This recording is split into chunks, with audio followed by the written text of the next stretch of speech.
Dear Tom, they laughed. I swear they did. When the fog cleared that first morning and they saw us standing there in our foxholes with frost on our helmets and ice in our beards, they actually laughed. Must have thought we were easy pickings, just green American kids playing soldier in the snow, too cold and scared to put up much of a fight. Maybe they were right to laugh. Maybe we did look pathetic, huddled in holes we'd scraped out of frozen ground, shivering so hard our rifles rattled, wondering if we'd live to see another sunrise. But by nightfall, the snow wasn't white anymore, Tom. It was red and brown and trampled flat by boots and tank treads and bodies that fell and didn't get back up. And the Germans weren't laughing anymore. Nobody was laughing. There was just the wind howling through the trees, and the groans of wounded men freezing to death in the dark, and the terrible silence that falls over a battlefield when the killing finally stops for the night. I'm writing this in a cellar somewhere in Belgium. I'm not supposed to say exactly where, but it doesn't matter because one frozen forest looks pretty much like every other frozen forest when you're trying not to die in it. My hands are shaking so bad I can barely hold this pencil, and not just from the cold, though God knows it's cold enough to freeze hell itself. We've been in combat for 9 days straight now. 9 days since the Germans launched their surprise offensive and caught us with our pants down. And I don't think I've been warm once in all that time. My feet are numb inside boots that haven't been dry since we got here. My fingers are blue despite the wool gloves that are more holes than fabric at this point, and I can't remember what it feels like to not be constantly bone-deep, exhaustingly cold. But I'm alive, Tom. Joe D. isn't. Ray S. isn't. A dozen other fellas from Company E aren't. But I am somehow by some miracle or accident or cruel joke that I don't pretend to understand. I'm alive and writing you this letter on Christmas Day. Merry Christmas, brother. Hope you're somewhere warm with turkey and pie instead of frozen here in this hellhole, eating K-rations that turn to ice before you can swallow them, and trying to explain what it's like to fight a battle in weather so cold it can kill you faster than enemy bullets. If this story moved you, subscribe to the channel and leave a comment if someone in your family fought through the winter in Europe. Every name written keeps their memory from fading beneath the snow. Because men like Joe and Ray and all the others who didn't make it through this frozen hell, they deserve better than to be forgotten, deserve more than just a name on a casualty list and a telegram that destroys their mothers' lives back home. My name is Michael K., a private first class in the United States Army, Company E, 395th Regiment, 99th Infantry Division. They call us the Checkerboard Division because of our shoulder patch, though right now covered in mud and blood and frozen crud, you can't see much of a checkerboard pattern. I'm 21 years old, from Pittsburgh, Pennsylvania, and before the Army got hold of me, I worked in the steel mills with you and Pop, remember? Those long shifts in the heat and noise, the smell of molten metal and coal smoke, the way the sparks would fly up like inverted snow when the presses came down on red-hot steel. I keep thinking about that mill, Tom. Keep comparing the heat of it to the cold here. Keep remembering how we used to complain about working in 100-degree temperatures when the furnaces were running full blast. What I wouldn't give for that heat now, brother. What I wouldn't give to be back in Pittsburgh sweating through my shirt instead of here in Belgium freezing through every layer I own, plus 2 more I took off dead Germans who don't need them anymore. You remember Christmas Eve of '41? Must have been the last Christmas before the war changed everything. Before Pearl Harbor and enlistments and all of us scattering to different corners of the world to fight. We worked the night shift together that year, you and me and Pop. And the mill was running hot, preparing steel for some defense contract that was already ramping up, even before America officially entered the war. The air was so thick with heat and smoke you could barely breathe, and the noise was deafening. The presses hammering, the furnaces roaring, the conveyor belts clanking as they carried raw steel to be shaped and forged and turned into something useful. I can still smell it, Tom. That particular combination of coal smoke and hot metal and machine oil that gets into your clothes and your hair and your skin until you can't wash it off no matter how hard you try. I can still taste the grit in the air, That metallic tang mixed with the coffee we'd drink from thermoses that were always either too hot or stone cold with nothing in between. And I can still see those sparks flying up from the presses, thousands of them, millions, like golden snow falling upward, like stars being born and dying in the space of a second. Pop had us work double shifts that week because someone called in sick, and the orders had to be filled. You weren't happy about it. You'd made plans with that girl. What was her name? Susan? Sarah? But you stayed anyway because that's what we did, what our family did. We worked. We showed up. We carried our weight even when we were tired or cold, or would rather be literally anywhere else. You taught me that, Tom. You and Pop both. Showed me that being a man meant doing your job even when it's hard, especially when it's hard, and that nobody respects a quitter or a complainer. During our break that night, we went outside into the cold December air, and after hours in that hellish heat, it felt like heaven. Snow was falling. Real snow, not sparks. Soft and clean and white, covering the ugliness of the industrial yard in something almost beautiful. You pulled out a pack of Lucky Strikes, offered me one even though I was only 18 and Mom would have killed both of us if she knew you were corrupting her baby boy. We stood there smoking and watching the snow fall and not really talking because we didn't need to, because sometimes brothers can communicate just by standing next to each other in the cold. You thinking about enlisting? You asked me eventually.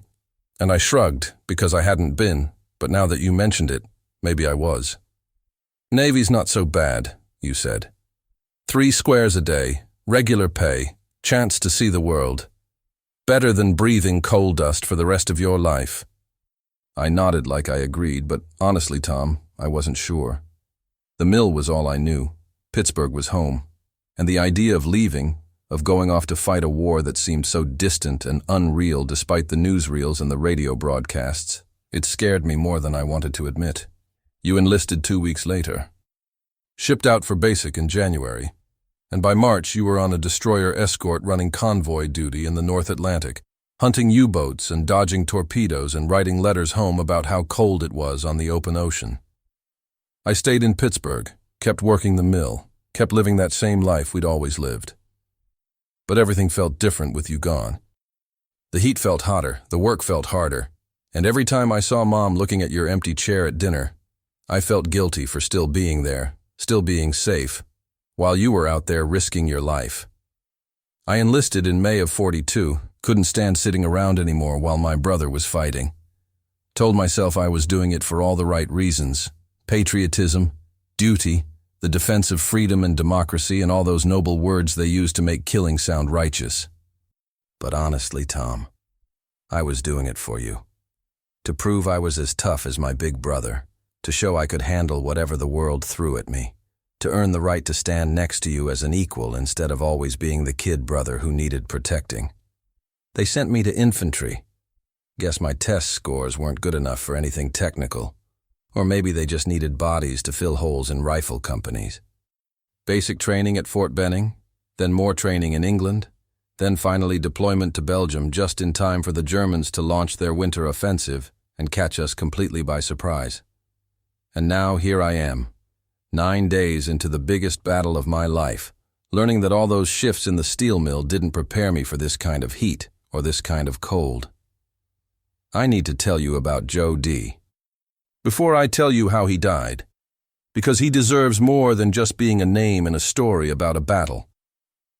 Joe was from somewhere in Ohio, Cleveland maybe, or Cincinnati, one of those cities that all blend together when you're from Pittsburgh, and think anywhere that's not Pittsburgh is basically the same. He was 20 years old, skinny kid with bad acne scars and a laugh that was too loud for his body. The kind of guy who talked constantly about what he was going to do after the war. "I'm opening a garage," he'd say, lying in his bunk or sitting in a foxhole or marching down some frozen road in Belgium. "Not just any garage, the best damn garage in Cleveland. Gonna specialize in foreign cars, the fancy European stuff that rich people drive. Learn everything about engines, transmissions, electrical systems. Gonna make good money, marry a nice girl, have a couple kids, live the American dream." He had it all planned out, Tom. Every detail worked out in his head, like if he could just visualize it hard enough, he could make it real. He reminded me of us, actually, of how we used to talk about taking over the mill someday, about running it better than the old man, about making it the best steel operation in Pennsylvania. That same optimism, that same belief that if you just worked hard enough and wanted it badly enough, you could build the life you imagined. I hope wherever Joe is now, he's got that garage. I hope heaven has carburetors that need adjusting and transmissions that need rebuilding and rich people with fancy European cars who need his services. Ray S. was different, quieter, more serious, the kind of fella who thought before he spoke and meant every word when he finally did. Ray was from Georgia, had that slow southern drawl that made everything sound like poetry or philosophy, or maybe both. He was a corporal, technically outranked me, but he never pulled rank or acted superior. Just did his job, looked after his squad, tried to keep us alive through situations that should have killed us all. Ray had a girl back home. Showed me her picture once. Pretty dark-haired thing with a smile that could light up a room even in a photograph. "We're getting married when I get back," he told me. "Already got the ring picked out. Small diamond, that's all I can afford on Army pay, but she won't care. She's not that kind of girl." He'd touch his breast pocket where he kept her letters, dozens of them, reading them over and over until the paper wore thin and the ink started to smudge. "She writes me every day," he said. "Every single day. Never misses. That's how I know it's real. That's how I know I got something worth surviving for." Those were my guys, Tom. My friends. My brothers in every way that matters except blood. We trained together, shipped out together, froze together in Belgian foxholes, while German artillery tried to blow us to pieces. We shared rations and cigarettes and the kind of dark humor that only makes sense when you're convinced you're all going to die anyway, so you might as well laugh about it. And now they're gone and I'm still here, and I can't figure out if that's luck or punishment or just the random chaos of war that kills good men and spares bastards like me for no reason, except that's how the dice rolled. December 16th, 1944. Dates burned into my memory like a brand, like those sparks from the steel mill press, except these sparks are permanent, and they'll never stop burning. We'd been holding positions in the Ardennes for a couple weeks. Relatively quiet sector, the kind of duty that lets you relax a little and think maybe you'll survive this war after all. Command had told us the Germans were finished, that they didn't have the resources for a major offensive, that we were just holding the line while the real action happened elsewhere. Command was wrong. It started before dawn, not with gunfire, but with silence. The forest went completely quiet, Tom. No birds. No wind. Nothing but this heavy, oppressive silence that pressed down on you like a physical weight. I was in my foxhole trying to sleep, wrapped in every piece of clothing I owned plus a German overcoat I'd scavenged, and even then I was so cold I couldn't stop shivering. But something about that silence woke me up. Some primitive instinct that sensed danger even when my conscious mind didn't understand what was wrong. Then came the fog, rolling in thick and gray like smoke, cutting visibility down to maybe 20 yards. And through that fog came the sound of engines. Lots of engines, tank engines, truck engines, the mechanical thunder of an army on the move. I grabbed my rifle, checked that my ammunition was where it should be, and peered over the edge of my foxhole trying to see what was coming. The artillery hit us first. Not a few shells, not a brief barrage, but a sustained hurricane of explosions that turned the frozen forest into hell on earth.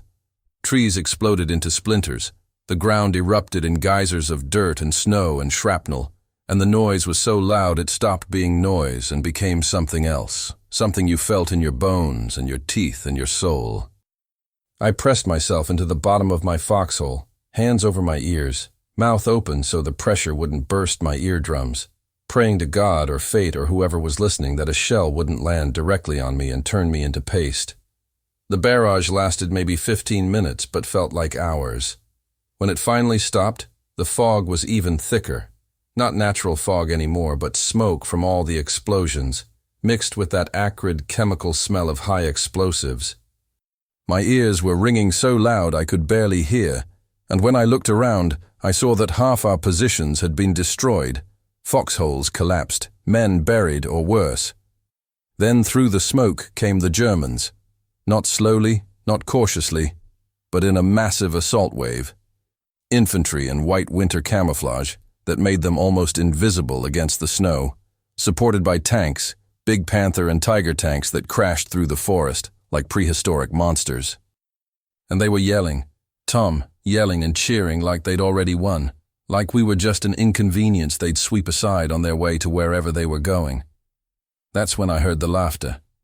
Couldn't see the faces of individual Germans through the smoke and fog, but I could hear them laughing, could hear the contempt in those sounds, the certainty that they were going to roll right over us green American kids who didn't know how to fight a real war against real soldiers. And something inside me, pride maybe, or stubbornness, or just sheer bloody-minded refusal to give them the satisfaction, something inside me said no, said we weren't going to break, weren't going to run, weren't going to let these bastards laugh at us while they killed us. "Hold your line, boys!" Sergeant Wills was screaming from somewhere to my left, his voice barely audible over the gunfire and explosions. "They don't know who they're laughing at. They'll learn by nightfall." And we held, Tom. God help us, we held. Dug into our foxholes and fought back with everything we had. M1 Garand's cracking, bars hammering, what was left of our machine guns putting out sustained fire that made the Germans think twice about their easy victory. I fired my rifle mechanically, Tom, not really aiming at individual targets, but just shooting at movement in the smoke, at shapes that might be men or might be shadows, pulling the trigger until the clip pinged out and then reloading and doing it again. My hands were so cold I could barely feel them, and I was shaking so hard from fear and cold and adrenaline that I'm amazed I hit anything at all. But I kept firing because that's what you do. That's what they trained us for. And stopping would mean thinking, and thinking would mean understanding how scared I was, and understanding would mean breaking. Joe D was in the foxhole next to mine, maybe 10 yards away, and I could hear him whooping like a madman every time his rifle fired. "That's right, come get some," he was yelling, all that Ohio bravado on full display, and I wanted to tell him to shut up, to keep his head down, to stop making himself a target.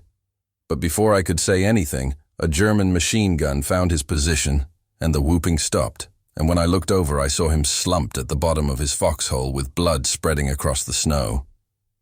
I don't remember deciding to move, Tom. 1 second I was in my foxhole, and the next I was crawling through the snow toward Joe's position, rifle in one hand, the other hand pulling me forward, bullets kicking up snow around me but somehow missing.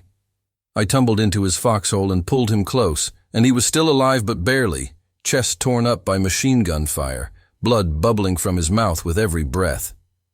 "Mikey," he whispered, eyes unfocused, hand reaching for something that wasn't there. "My garage. Tell them. Tell my folks I was gonna—" His voice trailed off, and his eyes went still, and I was holding a corpse that 30 seconds ago had been my friend, had been a 20-year-old kid with dreams of carburetors and transmissions, and the American dream. I closed his eyes like I'd seen in movies, like that somehow mattered, like it made any difference whether a dead man's eyes were open or closed. And then, and I don't know why I did this, Tom, don't understand my own reasoning, I reached into my pocket and pulled out the St. Christopher medal Mom gave me when I shipped out, the one that's supposed to protect travelers and keep them safe on their journey. I pressed it into Joe's hand, folded his fingers around it, and I said a prayer I don't remember learning, but that came out anyway, something about eternal rest and perpetual light and the soul of this faithful servant.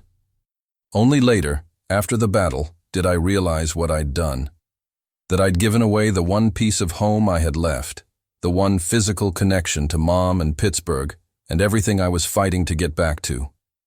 In that moment, with Joe's blood soaking into my uniform and Germans trying to kill me and the whole world falling apart, I'd given away my protection, my luck, my talisman. And I couldn't even regret it, because Joe needed it more than I did, needed something to hold on to on whatever journey he was taking next. The battle raged all day, Tom, ebbing and flowing like a tide of violence and death. The Germans would push forward, and we'd push back. Or we'd push forward and they'd push back. And always there were more casualties, more men screaming for medics, more bodies lying in the snow adding red to the white. My rifle barrel got so hot from constant firing that it burned my hand through my glove, and then it cooled down so fast in the sub-zero temperature that frost formed on the metal. I went through all my ammunition, scrounged more from wounded men who didn't need it anymore, fired until my shoulder was bruised from the recoil, and my ears were ringing so loud I couldn't hear my own thoughts. Ray S. Got hit around midday, caught shrapnel from a German mortar round that landed close enough to throw him out of his foxhole. I heard him screaming, not words, just this raw, animal sound of pain, and I ran to him without thinking, without considering that I was exposing myself to the same fire that had hit him. Found him lying in the snow with his leg torn up, bone visible through shredded fabric, blood pooling beneath him, turning the snow pink then red. "Don't let them pull back," Ray gasped, grabbing my arm with surprising strength for a man who was clearly dying. "Don't let the boys think they can run. We hold here, or we all die." I promised him we'd hold, promised we wouldn't retreat, promised everything he needed to hear, even though I had no authority to promise anything, even though I was just a private first class, and he was the corporal. But he smiled at me. Tom actually smiled through the pain, and he said, "Good man. Tell my girl. Tell her I tried." And then his grip loosened, and his smile froze, and he was gone. Another casualty. Another boy who'd never get to put that small diamond ring on his girl's finger. The fighting continued into late afternoon, and by then I was operating on autopilot, muscle memory taking over because my brain had shut down to protect itself from processing what was happening. Fire, reload, fire, reload, the rhythm of combat becoming as natural as breathing, except breathing hurt from the cold air burning my lungs and the smoke choking me and the stress of 9 straight hours of combat. That's when I saw him, a German soldier, maybe my age or younger, trying to drag his wounded friend to cover. The friend wasn't moving much, clearly in bad shape, but this German wasn't giving up, wasn't leaving him behind even though staying exposed meant risking his own life. And for just a second I had him in my sights, had a clear shot, could have ended both their lives with 2 pulls of the trigger. But I didn't fire, Tom. I lowered my rifle and watched him drag his friend into the tree line and disappear. And I don't know why I did that. Can't explain my reasoning. Can only tell you that in that moment he wasn't the enemy, wasn't a Nazi or a German or a soldier trying to kill me. He was just a kid trying to save his friend, doing exactly what I'd done for Joe, and I couldn't bring myself to shoot him for that. Maybe that makes me weak. Maybe it means I'm not cut out for this war. But I'd already killed enough men that day, and I didn't need one more ghost following me home. By nightfall, the German offensive had stalled at our position. They'd punched through in other sectors, we'd learn later, had created a huge bulge in the Allied lines that would give this battle its name. But here, at Elsenborn Ridge, we'd held. The 99th Infantry Division, green troops who'd never seen serious combat before, had held against veteran German panzer divisions and stopped them cold. Literally cold. The temperature had dropped to maybe 10 degrees Fahrenheit, and men were freezing to death in their foxholes if they were wounded and couldn't move around to stay warm. The snow that had been white that morning was red now, Tom. Red and brown, and trampled into frozen mud by thousands of boots and tank treads. Bodies lay everywhere. American, German, didn't matter anymore. They all looked the same in death, all frozen in whatever position they'd fallen, all just meat and cloth and wasted potential. I walked through that battlefield in the twilight, my job to check bodies for wounded who might still be saved, and what I saw will stay with me until the day I die. Young faces, Tom. So many young faces. Kids who should have been in college or working their first jobs or dancing with girls at Saturday night socials. Kids who had mothers waiting for telegrams that would destroy their lives. Girlfriends who'd never get those marriage proposals. Children who'd never be born because their fathers died in Belgian snow before they could return home to conceive them. I looked at those faces, and I saw myself, saw you, saw every boy we'd grown up with in Pittsburgh. The war had made all of us the same, just meat for the grinder, just numbers on a casualty report, just souls sent to wherever souls go when the bodies that housed them stop working. I found my St. Christopher medal that evening, Tom, found it still clutched in Joe D's frozen hand, pried it loose, had to break his fingers to do it, they were frozen solid, and put it back in my pocket where it belonged. Felt like theft, like I was robbing a dead man, but I also felt like Joe was giving it back to me, telling me I still needed it, still had more war to survive before I could join him and Ray and all the others wherever they'd gone.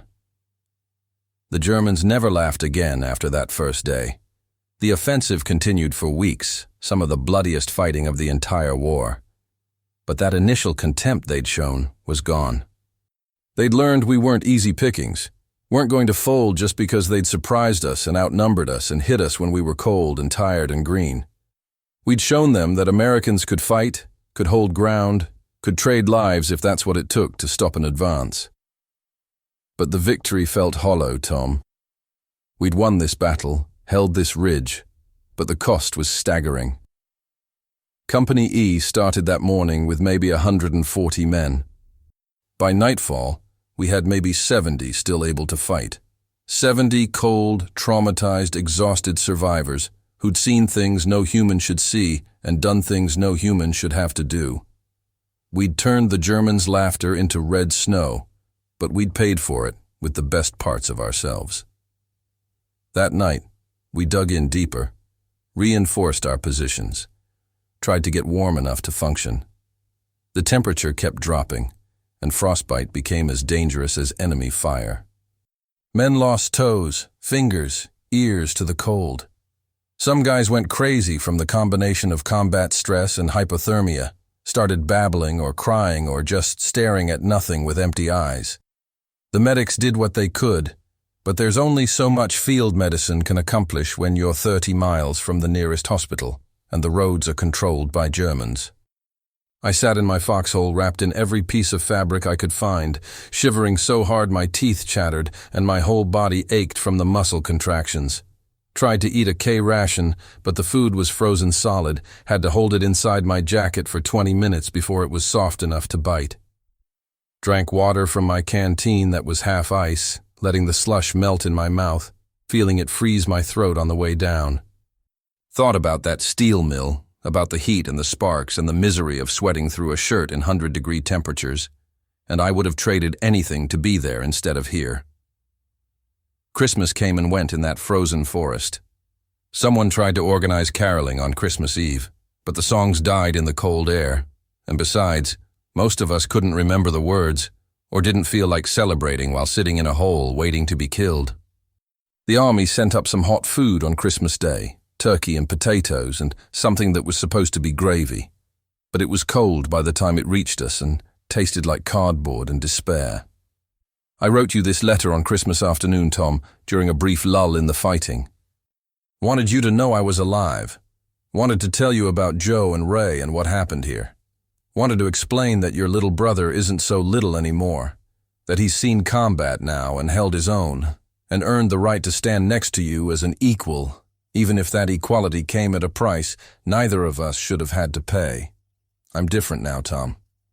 Something inside me changed during those 9 days of combat. Something fundamental that can't be changed back. I used to think I understood what war was, what combat meant, what it took to kill another human being. But I didn't understand anything. War isn't glorious or heroic or anything like what the newsreels and recruitment posters make it out to be. War is cold and hungry and scared, is watching your friends die while you can't do anything to save them, is killing men you don't know and don't hate just because they're wearing the wrong uniform. I've killed, Tom. Don't know how many, lost count after the first day, all the targets blending together into one gray mass of enemy soldiers who had to be stopped. But I know I've ended lives, know I've sent German boys home to their mothers in coffins or not at all, No, I've made widows and orphans and grieving parents who'll spend the rest of their lives wondering why their son didn't come home. And I don't feel guilty about it, which maybe should scare me more than it does. They were trying to kill me, trying to kill my friends, trying to conquer Europe and spread their evil across the world. I was defending myself, defending my country, doing what had to be done. But I also don't feel proud. Don't feel like a hero. Don't want parades or medals or recognition. I just feel tired, Tom. Tired and cold and old beyond my years. I look in the mirror, when I get access to a mirror, which isn't often, and I see someone who looks like me but isn't. Someone who's seen things I never saw, done things I never did. The war has aged me in ways that have nothing to do with time and everything to do with experience.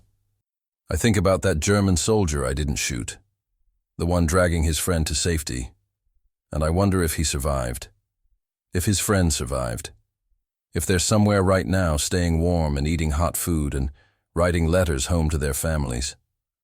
I hope they are, Tom. I hope they made it. Hope they get to go home when this war finally ends. Hope they have lives worth living after all this death. Because at the end of the day, we're all just boys trying to survive something bigger than ourselves, trying to do our duty without losing our souls, trying to hold on to enough humanity that we can return to civilization when the killing finally stops. Mom gave me that St. Christopher medal to keep me safe, to bring me home, to protect me on whatever journey this war would take me on.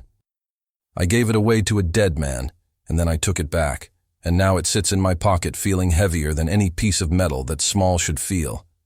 It's been blessed by Mom's tears and Joe's blood and 9 days of combat that tested everything I thought I knew about courage and fear and what it means to be a man. I'll carry it with me for the rest of this war, Tom, however long that lasts. I'll carry it through the rest of Belgium and into Germany when we finally push back, through whatever battles are still waiting for us. And when the war ends, if I survive that long, which isn't guaranteed, I'll bring it home and I'll give it back to Mom, and I'll try to explain what it meant to me, how it saved me not by protecting me from bullets, but by reminding me that there's still home, still family, still something beyond this frozen hell worth fighting to return to. But I'll also carry other weights, Tom, weights that aren't physical, that can't be touched or measured but are real nonetheless. I'll carry Joe D's dreams of opening a garage, Ray S.'s smile as he died asking us not to retreat, the faces of men I killed who had mothers and girls and futures just like I do. I'll carry the sound of German machine guns and American rifles, the smell of cordite and blood and frozen mud, the taste of fear and K-rations, and the bitter knowledge that war takes the best of us and leaves only the damaged survivors. Will you recognize me when I come home, Tom? Will I still be your little brother? Or will I be someone else wearing my face, someone hardened and haunted by 9 days in Belgian snow that changed everything? I don't know, brother. I honestly don't know. But I'm coming home, that much I promise.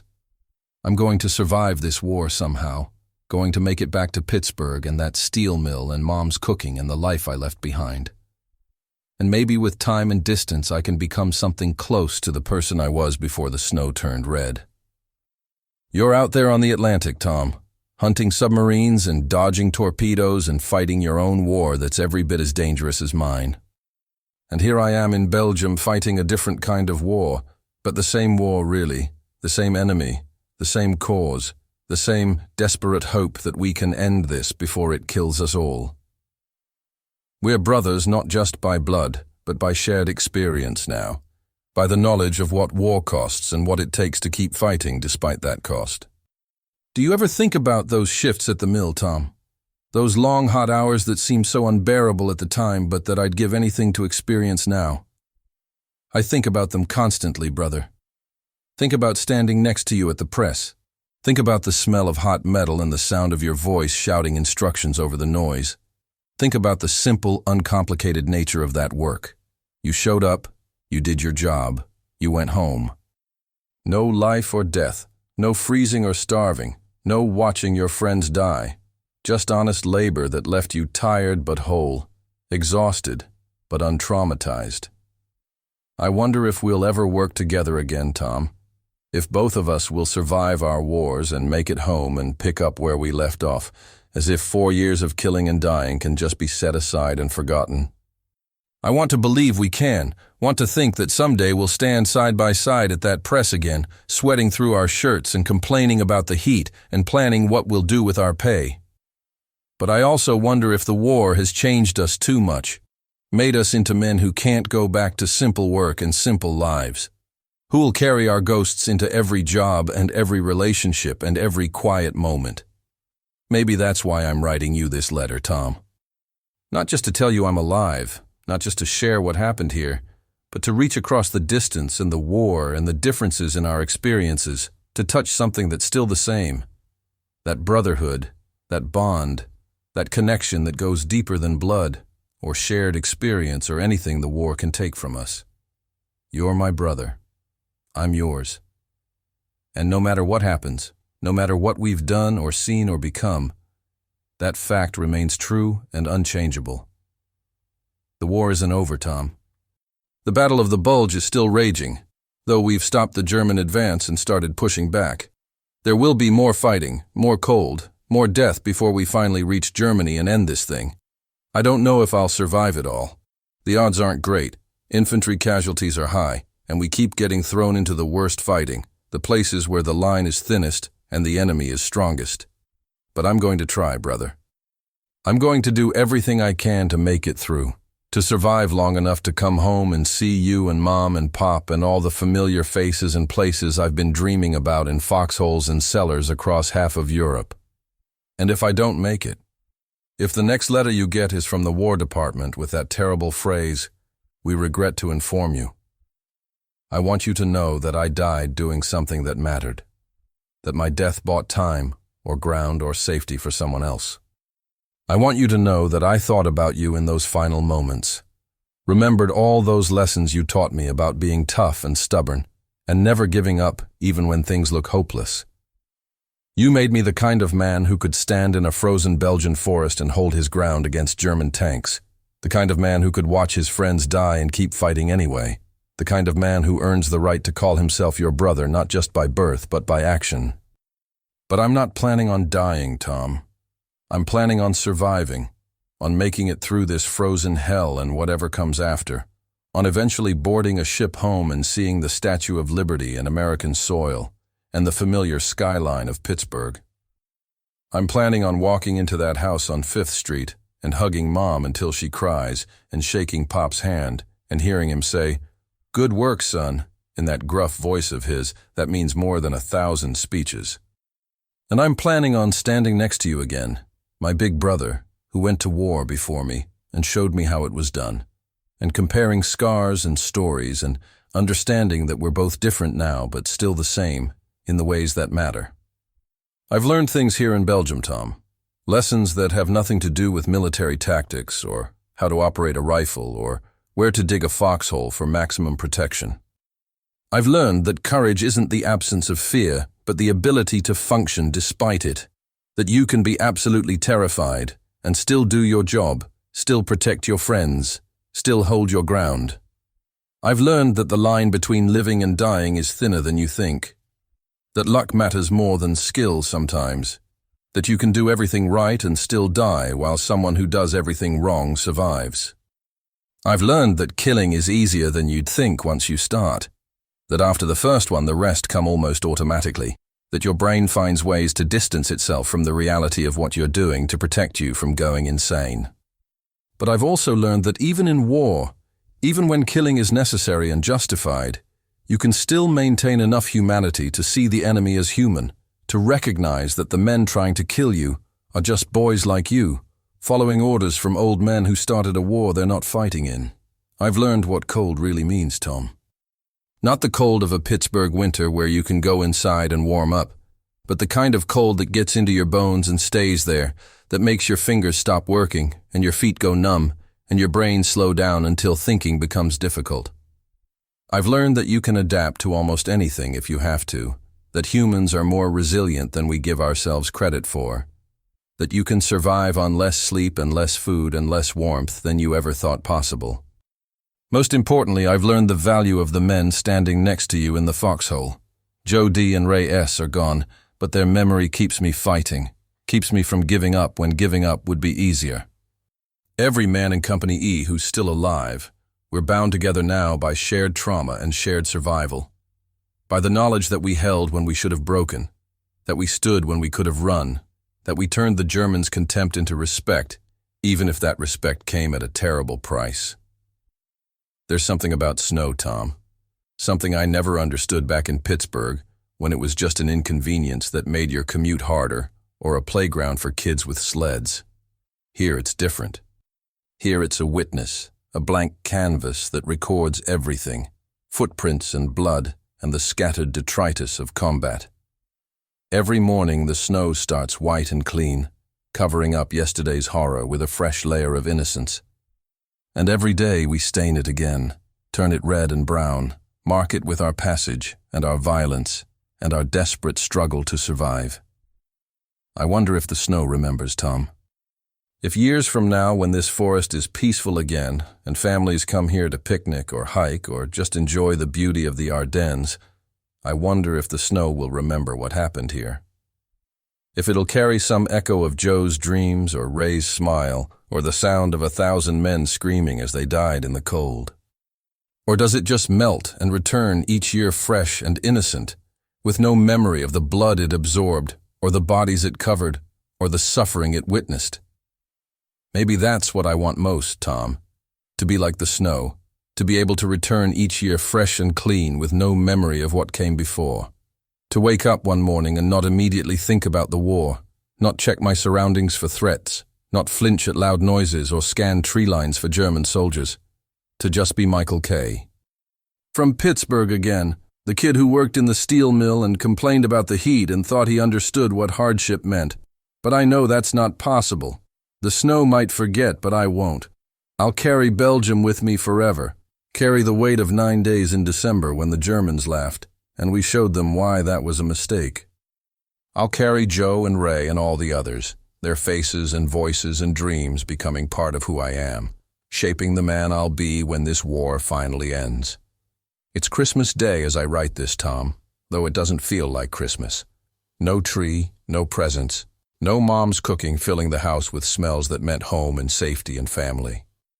Just cold and snow and the distant sound of artillery reminding us that the war doesn't stop for holidays, doesn't care about our traditions or our memories or our longing for something resembling normal life. But I'm trying to find Christmas anyway, brother. Trying to hold on to some piece of what this day means beyond just another day of surviving. I'm thinking about Christmases past, about you and me staying up late on Christmas Eve trying to catch Santa, about Pop pretending to be annoyed that we weren't asleep but secretly enjoying our excitement. I'm thinking about Christmas morning chaos, tearing into presents while Mom made breakfast, the smell of cinnamon rolls and coffee mixing with pine from the tree. I'm thinking about that last Christmas before the war, 41, when we all knew things were about to change but tried to pretend they weren't. You'd already enlisted but hadn't shipped out yet, and we spent the day pretending everything was normal, pretending you weren't about to leave, pretending the war wouldn't touch us. But it did touch us, Tom. It touched all of us. And now here we are, you on a ship somewhere in the Atlantic and me in a frozen Belgian forest, both of us fighting the same enemy in different ways, both of us trying to survive long enough to have another Christmas together. The chaplain came around this morning offering communion to anyone who wanted it. I took it, Tom, even though I'm not sure what I believe anymore about God or salvation or divine providence. How can there be a loving God when Joe D. dies at 20 with a chest full of bullets and Ray S. freezes to death after bleeding out in the snow? How can there be a plan when good men die randomly while bastards survive, when the innocent suffer and the guilty prosper, when a medal I gave to a corpse somehow finds its way back to me like it's mocking the whole idea of protection or divine intervention? But I took communion anyway. Let the chaplain put that wafer on my tongue and say words about body and blood and sacrifice, because maybe there's comfort in ritual even when faith is shattered. Maybe the familiar motions of religion matter even when the beliefs behind them have been tested to destruction. And maybe, Just maybe, there's something beyond this world. Some place where Joe's running his garage and Ray's putting that ring on his girl's finger and all the boys who died here are warm and safe and home. I'm not giving up, Tom. Want to make that clear. Despite the cold and the fear and the loss of friends and the overwhelming certainty that I should be dead already just by statistical probability, I'm not giving up. I'm going to keep fighting, keep holding the line, keep doing my job as a rifleman in Company E until either the war ends or I end. And I'm going to survive if I can, going to use every lesson you taught me about toughness and stubbornness, and that K family refusal to quit even when quitting would be easier. Remember when we were kids and you taught me to box in the garage, teaching me to keep my hands up and my chin down and never let the other guy see that he's hurt you? You can lose the fight, you said, but you never give up, never quit, never let him think he's beaten you. I think about that a lot here, Tom. The Germans might be winning individual engagements, might push us back temporarily, might make us bleed and suffer and freeze. But they can't break us, can't make us give up. Can't convince us that we're beaten. We're still here, still fighting, still holding ground they need to take. And that's its own kind of victory. The 99th Infantry Division, the Checkerboard Division, the green troops that everyone thought would fold under pressure. We've proven ourselves now, Tom. We've shown that American soldiers can stand against the best the Germans can throw at us, that we can adapt and improvise and overcome, that we're not the soft, pampered kids that enemy propaganda made us out to be. We're steel workers and farmers and shop clerks and college kids, and we've become warriors because we had to, because our country needed us to, because the alternative was letting evil triumph. I'm proud of that, Tom. Even though pride seems like a strange emotion to feel while sitting in a frozen cellar covered in other men's blood. Proud that I didn't run when the Germans attacked.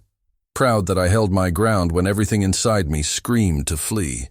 Proud that I looked after my friends and did my duty and earned the right to wear this uniform and claim membership in this division. It's not the kind of pride that comes from achievement or success, but the darker pride of survival, of having faced the worst and come through it still mostly human.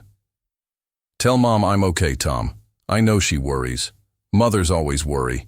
And I know she's probably driving herself crazy thinking about both her boys in combat, wondering if she'll lose one or both of us before this war ends. Tell her I'm staying warm, lie, but a kind one, eating well, another lie, and being careful, the biggest lie of all, but necessary. Tell her the St. Christopher medal she gave me is working, that it's keeping me safe, that her prayers are reaching me even here in this frozen hell thousands of miles from Pittsburgh. Tell Pop I'm making him proud, that I'm working hard and not complaining and doing what needs to be done. Tell him the lessons he taught me at the mill, about showing up, doing your job, carrying your weight. Those lessons have saved my life more than once. Tell him that when I come home, I want to work beside him again. Want to feel that heat and smell that smoke and do honest labor that builds things instead of destroying them. And Tom, tell yourself that your little brother isn't so little anymore. That the war has aged me and changed me and turned me into someone who can stand next to you as an equal. Tell yourself that I understand now what you went through, what you're still going through, what it costs to serve and fight and kill in the name of duty. Tell yourself that when we both make it home, and we will, brother, we have to, we'll have that bond that only combat veterans share. That understanding that goes beyond words and makes us brothers not just by blood but by shared experience of war's worst moments. The light's fading now, Tom, what little daylight we get in December this far north, and soon it'll be full dark, and the temperature will drop even further, and we'll huddle in our positions waiting for whatever the night brings. Might be quiet, might be another German attack, might be artillery fire that kills you in your sleep if you're unlucky enough to catch a direct hit. You never know, and that uncertainty is its own kind of torture, never being able to relax, never being able to let your guard down, always waiting for death to find you. But I'm still here, still alive, still writing letters to my big brother, and trying to make sense of senseless things. The Germans laughed at us that first morning, thought we'd be easy to roll over, thought their winter offensive would sweep us aside like snow before a plow. They were wrong. We stood, we fought, we held, and we turned their laughter into red snow. Cost us dearly, Joe and Ray and so many others who deserved better than frozen death in Belgian forest. But we did it. We stopped them. We proved that American soldiers are made of sterner stuff than our enemies believed. The snow will remember, Tom, even if it melts and returns each year seeming innocent and clean. The snow will remember the blood it absorbed and the bodies it covered and the boys who fought and died to hold a frozen ridge that most people back home couldn't find on a map. And I'll remember, we'll carry these memories until the day I die. We'll be shaped forever by 9 days in December when the world was white and red, and I learned what I was truly made of. Stay safe on your ship, brother. Hunt those submarines. Protect those convoys. Do your duty as I'm doing mine. And know that wherever you are, whatever ocean you're sailing, I'm thinking about you, praying for you, drawing strength from knowing that we're both out here fighting the same war and working toward the same goal. Ending this thing and coming home and picking up the threads of lives that got interrupted by global insanity. I love you, Tom. Never said that much when we were growing up. K-men don't talk about feelings, don't express emotions. Keep that stuff buried deep where it can't make you vulnerable. But war teaches you that life's too short and too uncertain to leave important things unsaid, that the men you love might die before you get another chance to tell them. So I'm telling you now, brother to brother, soldier to soldier, survivor to survivor. I love you. I'm proud of you. And I can't wait to see you again and compare scars and stories and quietly understand each other's pain without needing to speak it aloud. Keep warm if you can. Keep safe if luck permits. And keep faith that both of us will survive our wars and meet again on American soil, older and harder and damaged, but still brothers, still family, still the K-boys from Pittsburgh who learned to box in a garage and work in a steel mill and survive things that should have killed us.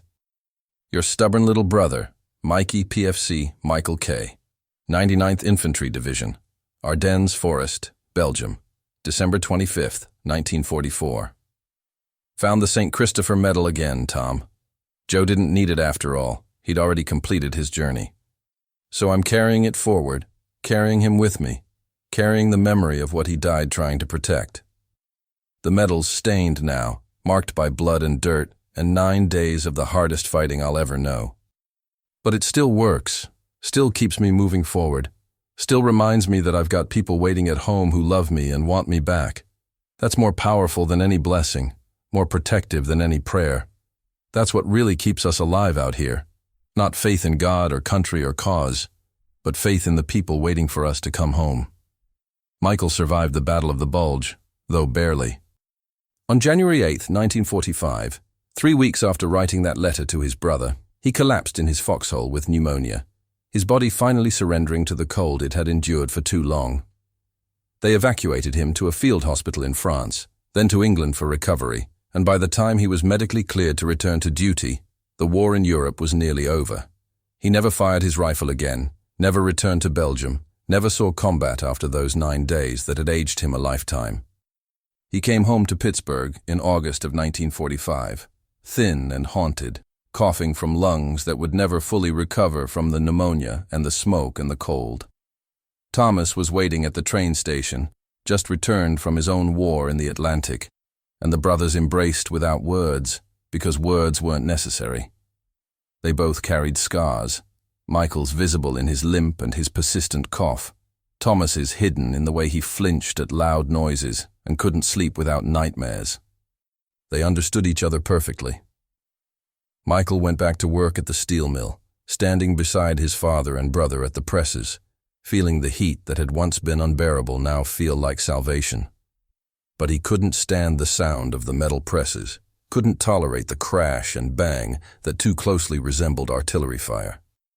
After 6 months he quit, took a job as a night watchman at a warehouse where it was quiet and solitary, and he could be alone with his ghosts without anyone asking questions he couldn't answer. The St. Christopher Medal stayed in his pocket for the rest of his life, worn smooth by constant touching, the chain broken and repaired a dozen times. He never explained its significance to anyone except Thomas, never told his wife or children about Joe D. or Ray S., or the 9 days when he learned what cold and fear really meant. But sometimes, late at night, when insomnia kept him awake, he'd take out the medal and hold it, and whisper the names of the dead, making sure someone still remembered them, even though the world had moved on and forgotten. Thomas stayed close, working at the mill until retirement, living 3 blocks away from his younger brother, maintaining the bond forged by blood and strengthened by war. They'd meet for coffee every Sunday morning, sitting in comfortable silence or talking about inconsequential things, never discussing the war directly, but carrying its weight together in a way that made the burden lighter. When Michael woke screaming from nightmares about frozen forests and German machine guns, it was Thomas who understood, who could calm him without judgment or questions. The Battle of the Bulge became history, studied by military strategists and memorialized in monuments and museums. The 99th Infantry Division received recognition for their crucial stand at Elsenborn Ridge, credited with disrupting German timetables and preventing the offensive from achieving its objectives. Historians called it one of the turning points of the battle, praised the young soldiers who held against overwhelming odds in impossible conditions. But Michael never attended reunions, never sought recognition, never told his story to the historians who occasionally came looking for veterans willing to share their experiences. "I did what I had to do," he'd say if pressed, and then change the subject.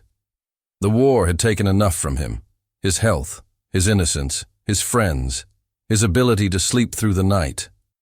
He wouldn't let it take anything more by dwelling on it, by reliving it, by letting it define his entire life.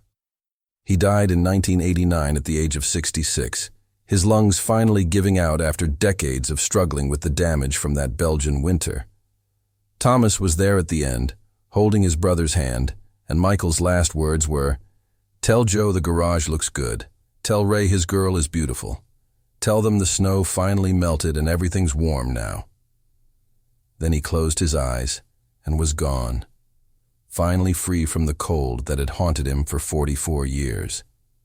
They buried him with the St. Christopher medal in his pocket, Thomas placing it there personally before the coffin was closed. At the funeral, a few surviving members of Company E showed up. Old men now, gray and bent, but still carrying themselves with the quiet dignity of men who'd stood when they could have run, who'd turned German laughter into red snow and survived to tell about it. They didn't speak much, just nodded at each other in recognition and understanding, brothers bound by 9 days in December when they'd learned what they were made of. The Germans laughed first in the Ardennes, thinking the American soldiers were soft, unprepared, unequal to the challenge of defending against veteran troops in brutal winter conditions. But men like Michael proved them wrong, held the line when holding seemed impossible, turned their contempt into respect through sheer stubborn refusal to break. It cost them everything: their youth, their innocence, their friends, sometimes their lives. But they did it anyway, because someone had to, because retreat meant defeat, and defeat meant letting evil triumph.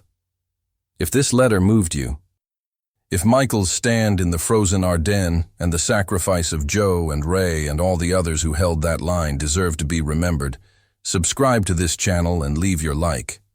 Every subscription helps us preserve voices like theirs, voices that must never be buried in silence beneath the snow. There are thousands more stories untold, boys like Joe D., who dreamed of opening a garage and died before he could turn a wrench, like Ray S., who had a ring picked out and never got to slip it on his girl's finger, like all the young men who stood in Belgian foxholes and held against impossible odds because their duty demanded it and their brothers beside them deserved nothing less. Your support keeps their memory alive. Your subscription ensures the next generation understands the cost of freedom, the price of peace, the weight carried by men who did terrible things for righteous reasons. Subscribe. Leave your like. Share this story. And if you had a veteran in your family, a grandfather, uncle, brother, or neighbor who served in the Battle of the Bulge, write their name in the comments. Let's honor them together. The snow has melted and returned countless times since December 1944, covering and revealing and covering again the ground where boys became men and men became casualties. But the memory of what happened there should never melt away, should never be covered by time's snow, should never be forgotten by a world that owes its freedom to soldiers who stood in frozen foxholes and refused to break. Michael K., Joe D., Ray S., Thomas K. Their names deserve to be spoken. Their stories deserve to be heard. Their sacrifice, not just their deaths, but the lifelong burden of survival, deserves to be honored with understanding, with gratitude, with the recognition that freedom isn't free, and peace is purchased with the blood and souls of men who gave everything so that others might live in safety. Their voices, our mission, over and out.